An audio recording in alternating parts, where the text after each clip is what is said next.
Hello there, welcome back to, the new start of the attempt. We're doing a lot better than we did last time. We are basically 7 years ahead where we stopped last time, and we have more land. Muscovy is weaker, basically everything around us is weaker, and Karakonlu is about to step into a, kind of awkward spot here. Once they actually go for the, most likely annexation of Akakonlu, we are going to drag the Ottomans into war against them, and we're also going to attempt to drag in the Timurids, so that is my plan. Now, how doable that is, I have no idea. We currently have 5 loans totaling about, 130 ducats. The rebels in the new lands here, the Golden Horde peasants, we are just going to ignore them. As long as they don't interfere with any coring times or anything like that, I will just ignore them and leave them be. But if they do, then of course I have to use my army to step in. But we're basically going to try and allow the army here to, to grow. We're also in a position that if we get into war with Crimea and Kazan, we can most likely use that to our advantage and vassalize both of them. The goal would then be to, of course, integrate Georgia and Ryazan more or less ASAP. So, most likely going to fight Karakonlu. We might keep Persia around. We'll have to see how rebels do it, but I think we'll go ahead in the next Georgia and Ryazan might be a little bit after we have released Persia, but we'll have to see. For now, however, we'll wait. We'll allow the coring process to happen. We'll allow this war to end, and then we'll see how we stand after that. Unfortunately for us, it seems like the war with Karakonlu ended in a white peace, which is not good. But I'm pretty sure that the Ottomans will be able to march through them. They became vassals of Karakonlu, so they can definitely walk right through them. And that is actually really beneficial, because I'm pretty sure that the Ottomans would be interested in kicking these guys' asses now that they have started to, create issues. Also, coring processes are coming along nicely. 2 of them have been completed. We are still waiting for Pensa, but Kharkov will finish now any second, and then we'll just protect these 2. Now, again, the goal is to very simply just get the claims along the coast here down to Gilan. And once we do that, we'll probably go ahead and declare war, as said. But I'm a little bit unsure if I want to declare war right away, or if I want to try and save a little bit of money so I can, be stronger myself. It's kind of an awkward situation to be in, no matter how we look at it. I'm a little bit unsure myself if I want to hire any of these before I'm, done with the basics here. I'm basically just trying to save up money for, other things. Kharkov has become cool, and even so, Tatar Patriots are rising up.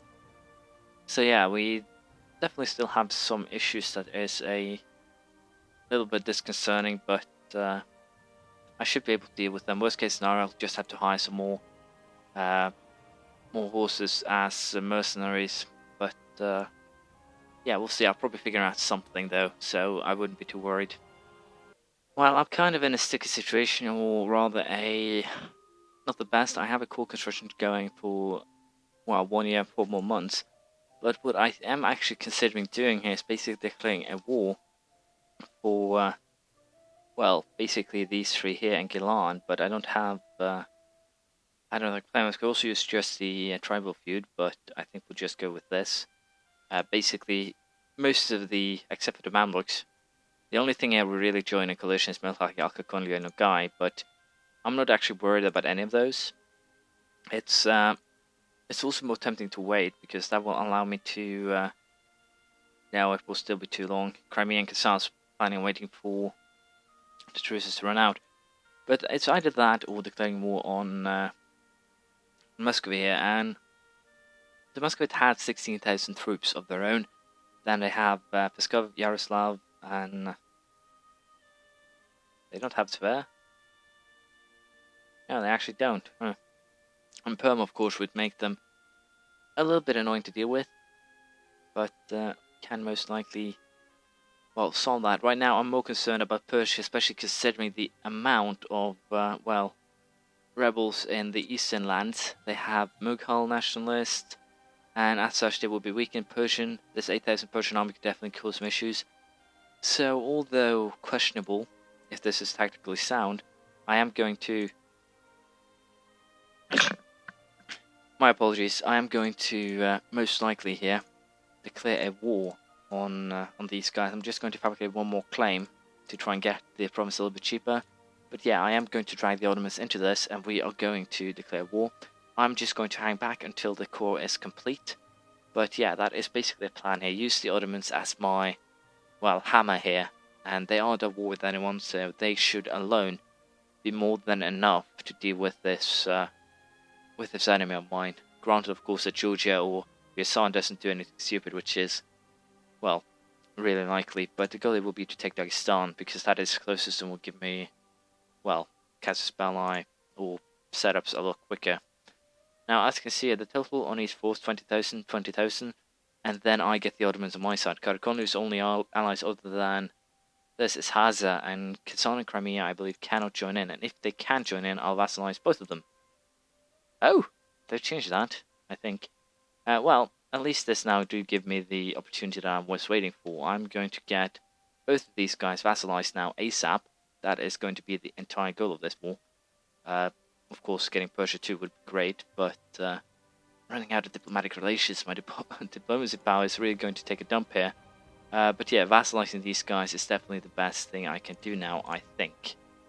No, I would be pretty much certain that it is the best thing I can do, because it will give me, again, a better control over the eastern window. Crimea is part of Russia, so all in all, this would definitely be it would definitely be my best move right now. Of course, it means that I need to start focusing on actually integrating my vassals, and most likely I'll cut all my ties with the Timurids to open up a block of space. But we'll see here. Again, here do we have the Ottoman and Aten army coming into the land. It's most likely going to ravage the Karakonli armies pretty much, and that is basically, again, what I build the eventual victory on. I'm going to hire some more forces once I get, once this is done. Muscovy apparently integrated a small nation here, which is not good. They are starting to become a threat themselves. So basically, sieging Kazan, vassalize, sieging Crimea, vassalize, taking the province that I need in Karakonlu, and hopefully releasing Persia before they break free. So we'll see if that plan actually works out or not. If it does, I'm most likely going to have a terrific start here.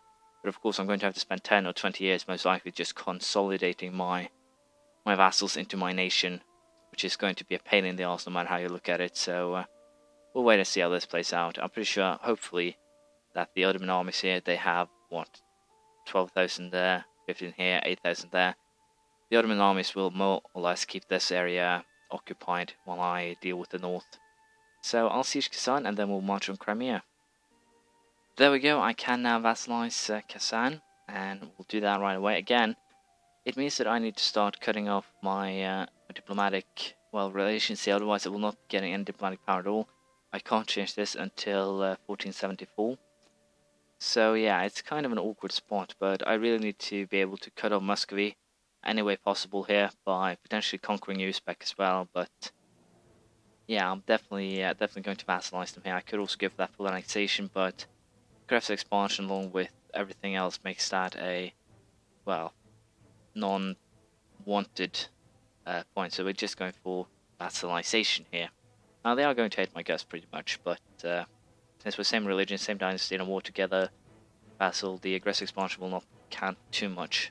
It will be a much worse scenario here with Crimea, which has 60 once my provinces rival, but it will sort itself out. Now, Crimea managed to actually siege one of my provinces, but I have hired horses. I hired 5 more units of horses, 6 actually when I think about it.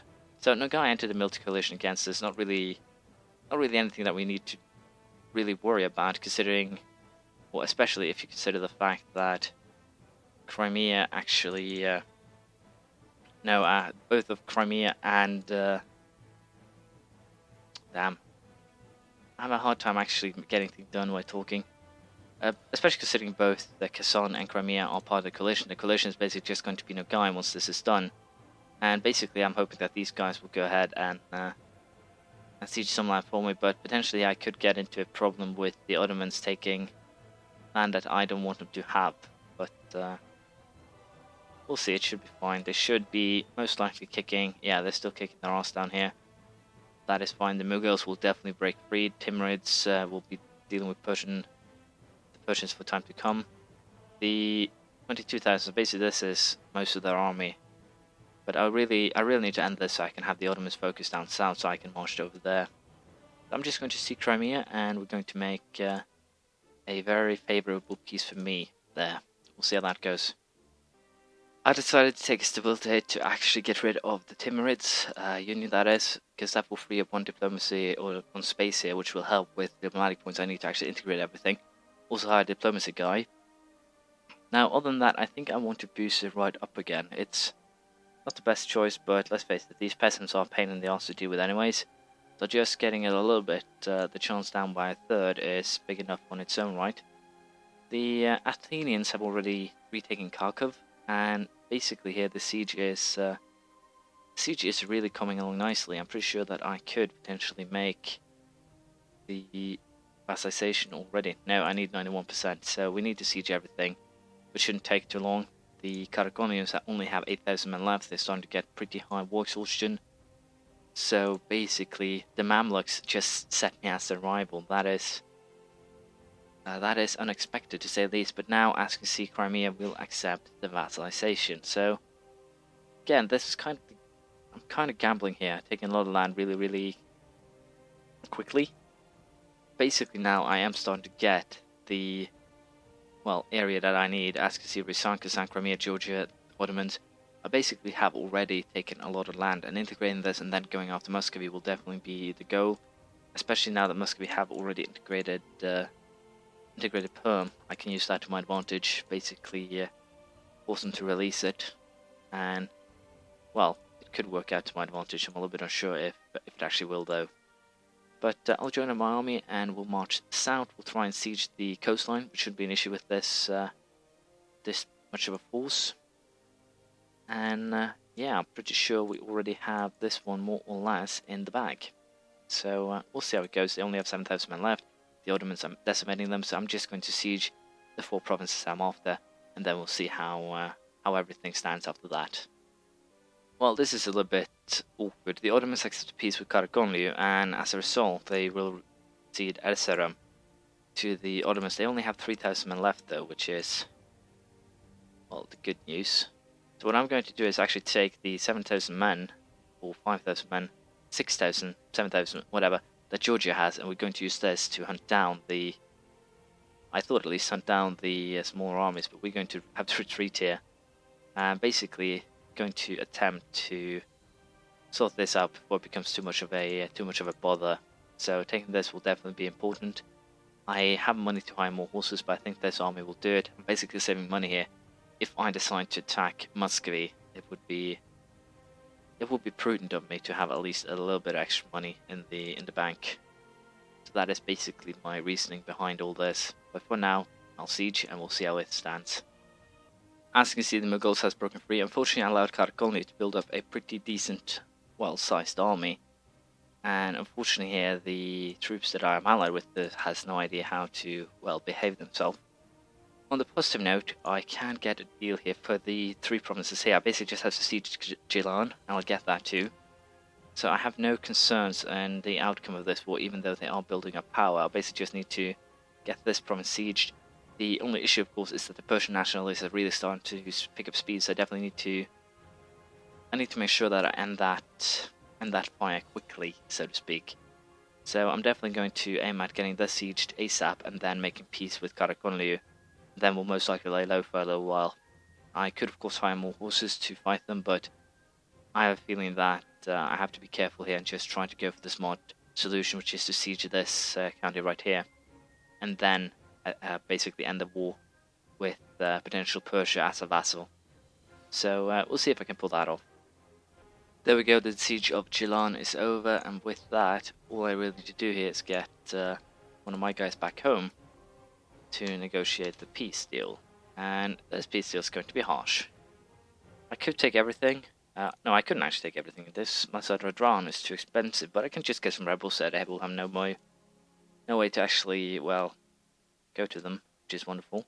Can also force them to give up their vassalization market economy, but let's face it, I need the Ottomans to keep on kicking on taking on their well, behinds, so I don't want that to happen. Rather, I'll just force them to give up their deal with Al-Hasa. It's not much, but it helps. A little bit useful. So I'm getting a little bit of cash. I'm getting 4 new provinces, and well, all in all, I also completed my mission, which was to take Dagestan. All in all, I'd say this was a pretty sweet haul. But I do need to release Persia ASAP, because these rebels could definitely create Persia, which I do not want. Now, I don't want to create that either, because they're getting provinces that, well, I don't want them to have. So we're going to release Persia. There we go. Which should be a little bit interesting to see how my Persia is going to keep on growing. Now, manpower need recovering. I think I'll go for that, because let's face it, it's basically free army tradition, which could lead to better generals, which could lead to, well, victory on the battlefield, which of course is important. I'm not going to reduce this. The reason is really, really simple. I don't want to reduce that, because it's going to... I need those diplomatic points. It's as simple as that. I need to be able to annex Rizan and Georgia ASAP. And that is basically what I am going to do now. I am going to start the annexation of Rizan more or less next month. Because that is when I can, so we're going to stop that relation improvement, and we're going to go straight for the influence annex vassal. So yeah, as you can see, 135 just for Rizan, which is pretty damn expensive. And I need just to annex 2 of these at the moment. That is going to be Rizan and Georgia, because those are, well, the 2 people that I kind of need to get rid of. For now, however, we'll just try and keep ourselves going here. Persian Patriots will probably be... I'll probably help them. I'm really tempted just to declare war on Timurids, just to drive the, basically, rebellion through the roof and then get all this for free. But we'll see what we can do with that next time. This episode got a little bit longer than anticipated, but I have basically made a pretty good set of gains here, and next time we'll probably start worrying about Muscovy. I'll see you then. Bye.